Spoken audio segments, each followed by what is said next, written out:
So today I am talking about a question that I get asked all the time, and that is, should I start a blog for my business?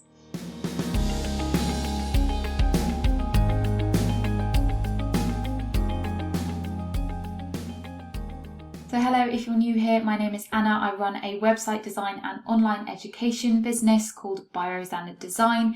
And so I often find myself talking to clients, website design clients, about whether they should be adding a blog onto their website or not, whether it's right for them, and trying to work out basically, is it worth the time input versus the value that they get out of it. Because when you look around, it really does feel like every single person on this planet and every single business, large or small, does have a blog. And so I totally get the pressure and the fear of missing out around this.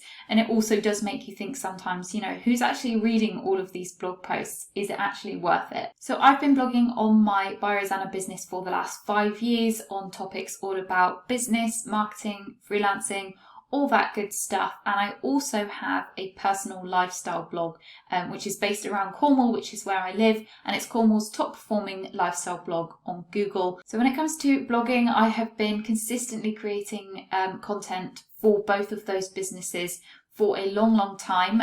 With my Rosanna blog, I've blogged at least twice a month, if not more, usually once a week if I can, or once every 2 weeks. Whereas on my Cornwall blog, I actually have ended up blogging sometimes 3 times a week, up to 3 times a week, and certainly I aim to do it once a week. Lately, due to lockdown reasons, I haven't been able to blog once a week, so it's got a lot less. But before that, I was consistently coming up with content and fresh ideas and doing that in both of my businesses. But when it comes to your business and whether it's something that you should be doing for your brand, it really does depend on your industry quite a lot as well, and whether that is a norm or whether it's something that could be a bit different, or whether it's something that just isn't going to really work for your target audience and they're just not interested in it. But I'm going to just quickly talk through the pros and cons of blogging from the way that I see it for businesses. So the main downside that a lot of people mention is it takes so much time writing out blog posts, researching them, adding images, publishing, sharing them. It takes hours of work each week. I'm not going to sugarcoat it. There are ways that you can streamline your process and make the whole thing quicker. And of course, again, it depends on the level of research and what industry you're in and what types of topics you're writing about. It's not always going to take you hours, but a lot of the time it does take at least an hour or 2 hours a week if you're writing weekly to get a decent length blog post up. And people always think about the time of researching and writing it, but you don't always think about the time it takes to then promote it and share it, and how do you actually get people to read your blog? Once you've got it out there and you've put in all that time, how do you actually get people to read it and make all that effort worth it? Those are the main kind of cons and downsides that people will put across and say, I just don't think it's for me. I don't have the time right now. But I also want you to think about the pros and the value that having a blog could bring your business as well.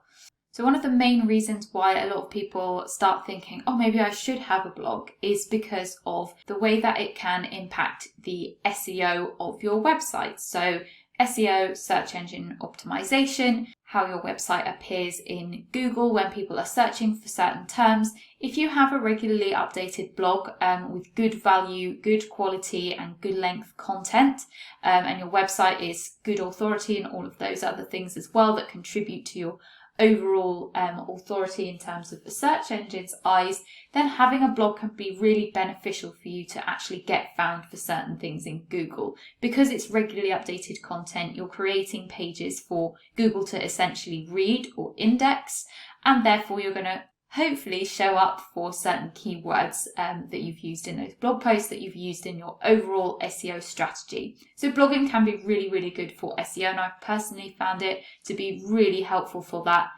And the SEO reason is possibly why you do see literally everyone having a blog, and you think there can't be readers for all of these blog posts and all of these blogs. There probably aren't a whole lot of people actually going through a company's blog and reading every single post that they post.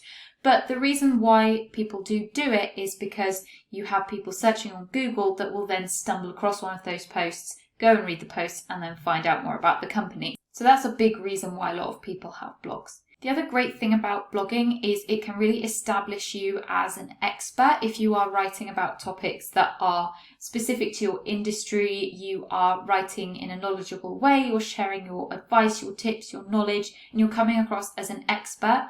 And therefore then you get your customers and your target audience reading your blog post and actually thinking, wow, this person really knows their stuff. I'm learning so much from them, from their free content. Imagine how good their paid content might be, or how good it might be to actually work with them as a service or buy their product if they are this knowledgeable and they're sharing this knowledge for free online. I wonder if I should purchase from them. So that's another reason why a lot of people like to blog if you're trying to establish some authority. It's a great way to also add personality to your brand as well. So if you've got a very kind of high energy, strong personality style brand, then having a blog is just another way for you to get your brand personality out there, get your customers to really understand who you are and actually connect with you on a deeper level, because you can go a little bit more personal, you can go a little bit more informal than you would on, say, just one of your normal web pages talking about your services. You can get a little bit more insight from brands from their blogs, and that is a really good place to share it. Speaking of sharing, having a blog gives you good content to be able to share on your other platforms as well. So on Instagram, on Pinterest, on Facebook. If you're ever wondering what to post, why not write a blog post and you can share about that. Don't just share the link of the blog post either. You can pull out key messages from the blog and actually share that as separate quotes or separate posts, and really squeeze everything you can out of that one blog piece of content. You can get actually quite a lot out of one piece. Having a blog is also a really good way of keeping your website nice and clean and organized, because oftentimes what companies will end up doing is having a separate web page for this, and maybe they've got an FAQ section for that and they want to talk about why this is important.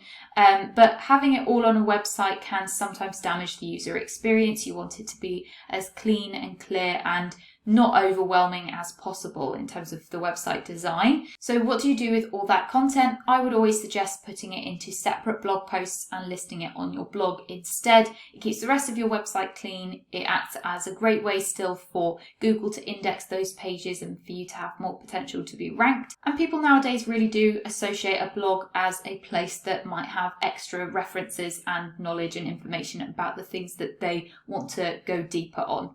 And a final really good thing about blogging is it does act as a kind of funnel in your business. So you can get people from your social media to connect with you a little bit deeper by going from social media to a blog post, reading a blog post by you, then potentially signing up to a newsletter.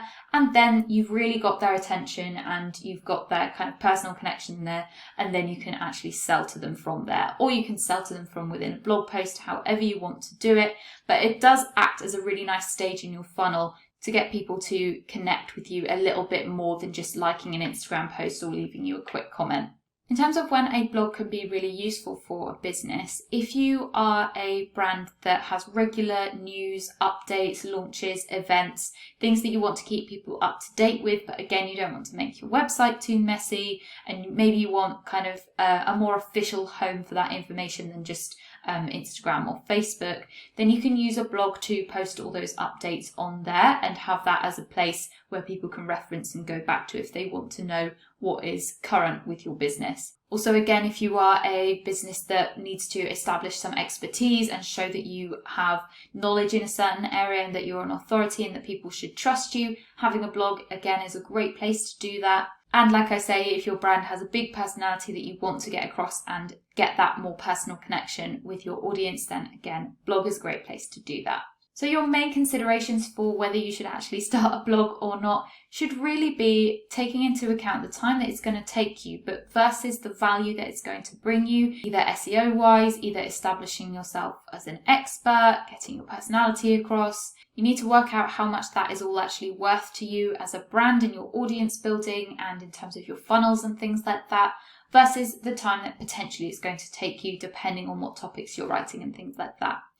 The other consideration that a lot of people do ask me about as well is, how do I come up with consistent topic ideas, like on a regular basis? If you're blogging once a week, then how do I always come up with new and fresh ideas? Now, if you want to learn more about that, I share all about my tips for content creation, coming up with ideas, validating it, actually the structure of a really successful blog post, writing headlines, all of that stuff in my brand new course, which is called Blogging with Purpose. You can join the waitlist down below in the description. It is launching on Monday, so if you're watching in the future, hopefully that link will just take you straight to the purchase page where you can learn more about the course rather than signing up to a waitlist. If you're watching in the present day, then please do go and sign up for the waitlist if you are interested in learning more about blogging for your business. It's called Blogging with Purpose because rather than focusing on the technical side of actually setting up a blog and being really platform specific, we don't go into any of that. It's actually about coming up with